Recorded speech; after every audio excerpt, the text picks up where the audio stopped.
We did something a little crazy this year in the pandemic. We actually started our own foundation because we recognized that there was so much need in our local communities that we as Rosendin really needed to do something strategic to create true impact for our world.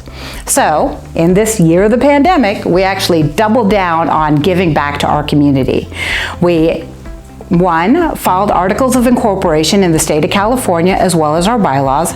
Then 2, we filed our application for exempt status with the IRS, and in this past September, we actually received that exemption. 3, we also did all of our filings for every one of the states where Rosendin and MPS work. So now we are good to go as a nonprofit entity in Arizona, California, Hawaii, Oregon, Nevada, North Carolina, Maryland, Tennessee, Texas, and Virginia. And then 4, we actually got our GuideStar status. We are actually bronze certified with GuideStar. So that means anybody that looks up the Rosendin Foundation online will be able to identify and recognize easily and quickly that we are a 501c3 nonprofit exempt status. In fact, on our website, therosendinfoundation.org, every single page has that GuideStar badge. So once we established ourselves, we decided it was really, really important that we, as a national nonprofit organization, create a focused area of strategic giving. So, as we are in the middle of a global health pandemic, we recognize it was very important to focus in on health, which is critical in this day and age. So, our health focus, which lasts for 3 years, focuses on emotional, on nutritional, and occupational physical. So you may ask, why health? Well, the reality is we're in the middle of a global health pandemic. We've got skyrocketing unemployment, we've got shelter-in-place orders, but we've also got a lot of pressure on individuals. We've got, with all these spikes and inability to actually support themselves, now you have about 265 million more people that don't have enough food on their tables. So the reality is we need to help those. We're working, we're essential. It's really important that we help all those other people that don't have that ability to work during a shelter in place. So we focused in on health. But you know what? Remember, we're also essential workers. And the other component part to that was even before this pandemic, way before it, the construction industry was one of the highest rates of suicide. Just think about that. We in the construction industry had one of the highest rates of suicide, and in particular, white males had an incredibly high suicide rate in our industry. So we needed to make sure that we took care of not just the broader community, but really we needed to take care of ourselves. It's really critical that we focus in on what really matters. What's next? Well, it's clearly our giving. We have to put our money where our mouth is. So the first action that we did was we gave out $42,500 to 17 different food banks in the areas where Rosendin and MPS work. That resulted in 170,000 meals going out to our communities. Second, we gave $2,500 to the Construction Industry Alliance Suicide Prevention because we needed to make sure that the education and the training was out there for our people and our industry to help them understand how to get help. Well, we made sure to give out $45,000 to nonprofit organizations in 18 different areas where we work. We wanted to make sure that we were supporting those 501c3s that are in the trenches doing the good work to try to help those victims that are in these households where, well, now there's even more pressure building. So in addition to the domestic violence victims, we also help the child abuse victims and try to develop and help those nonprofits to do more outreach, more training to try to reduce the amount of child abuse happening. The next thing we went to, we gave $45,000 more dollars, which is equating to 180,000 meals out to the community again. Then the final things that we've been doing is, well, we as a foundation recognize it was important not just for us to identify where to give, but also give an opportunity for nonprofits that are doing good work for our communities to come to us and ask us for money. So we set up 2 different types of grant programs. First, there are our annual grants. We'll be doing those twice a year for up to $50,000 per nonprofit organization that's doing programming in our focus area of health. Again, nutritional, emotional, physical, occupational. And then we are also doing emergency grants in the sum of up to $2,500 to nonprofits because now they're experiencing a need for additional programming, funding shortfalls, or just resources because they've never encountered something like this, yet they know that they need to step up for our community. So through those 2 grant programs, we're able to then give out even more money. This year, we've given out to 3 additional nonprofits. So in this year of the pandemic, 2020, we've actually given out $142,500 to our communities to really focus in on that health issue that's impacting us globally. The Rosendin Foundation's vision for what we want to do is to really impact, it's to empower, and it's to inspire. That means not just giving money, but also giving our talent, getting people to go in and volunteer together. Now the reality is, until the COVID numbers start going down, we're going to have to be doing our giving through a remote fashion. That's why the giving of money is really easy for us to do, and we were able to give out that $142,500. We've also been able to get our employees engaged in giving their resources to others as well. In October, during ESOP month, our employees at Rosendin and MPS actually donated the items that the nonprofit domestic violence shelters and child abuse organizations needed. So that is one way that we can continue to do that giving and do that support.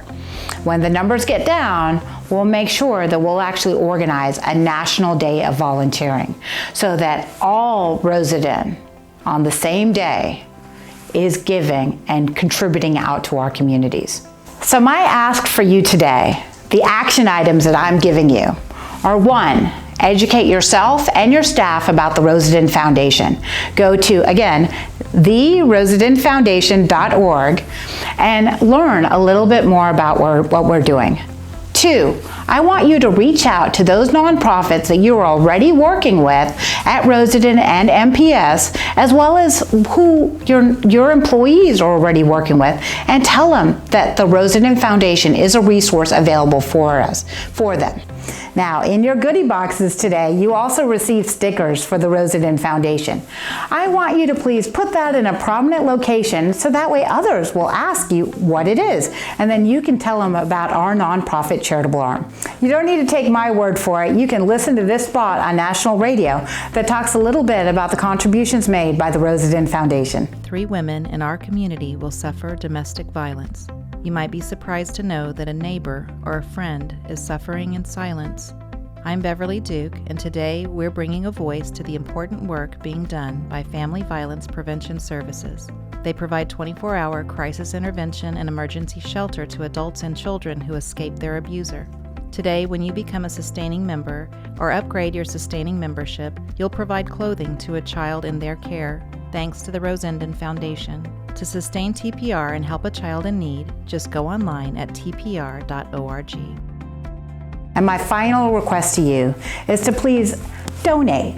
For you to donate and for you to encourage your employees, your loved ones, and everybody else in the community to donate to us. Because what we want to do is grow this nonprofit organization from a private foundation to a public charity, giving out millions of dollars every single year to our communities that need this money desperately. What you're relying and the trust that you're giving us is we're actually vetting all of these organizations to make sure that the right money is going to the right organization to create that focused impact, and we too can build and empower people. Thank you.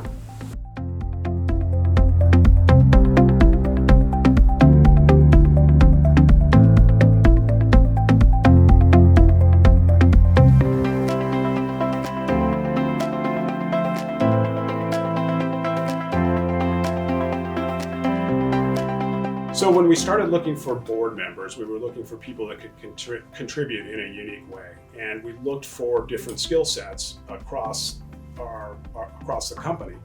When I looked at Jolsna's LinkedIn profile, she was an attorney, she had nonprofit experience, she had been active throughout her life in the community, and we felt like that was a great fit. And when I brought it up with Mike Greenewald, he immediately said Jolsna would be a great fit for that.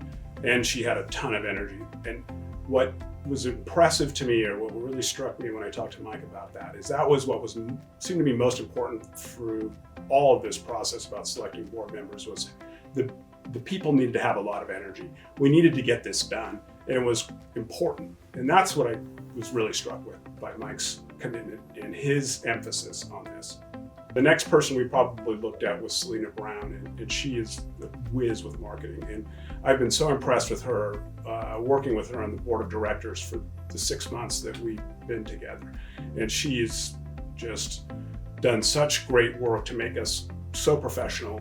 The other thing that we talked about in the A3 group is having some of our alumni, some of our retired folks, be able to allow them to get involved. We have this incredible talent of people that were retired and probably not doing a thing. I mean, doing some things, but golfing, or in some people's case, hiking the Pacific Crest Trail, which is what John Kester was doing at this time. It was funny when I was talking about this with Mike, and Mike said immediately when I brought up that it might be a good idea to bring in somebody that was one of our alumni, he said, let's get John Kester. And I was like, yeah, that makes so much sense. John Kester has a ton of energy. And again, Mike's emphasis on people who can get things done and people who have a lot of energy. And I thought that was a great choice and a great suggestion.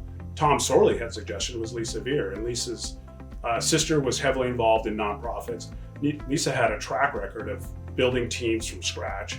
She had started the Leadership Academy and was a tremendous success in training, and she started the training department, and that has been incredibly successful. And that was another quality that we wanted on the board, was people that were self-starters, that could bring things to fruition, had a can-do attitude and had a lot of passion, and Lisa was a perfect fit for that. Matt Hisaka was a member of the A3 group that started this, and he had an incredible passion for this as well when we first talked about it. And whenever we were talking about it, we were bouncing ideas off each other, and it was a great experience for me, and just hearing what his ideas were. And I knew, starting off, there was probably a lot of work on the finance side, and I thought having a co-pilot in terms of the finance responsibilities would be great. And so Matt Hisaka was a perfect choice and an easy choice. And as the sixth board member and the treasurer of the Rosendin Foundation, I feel so lucky to be working with this group of people. It's a group of people I never would have been able to work with in another capacity in terms of just this dynamic. And I think it's been wonderful. We've done so much so far, and I'm looking forward to being able to leverage this for years to come. But I think more than anything, getting involved in the community is what's important.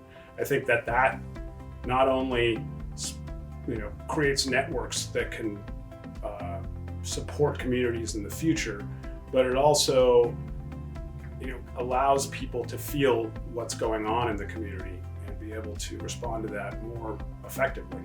We've built the foundation, and now we have to build on the foundation. We have to raise the house, so to speak.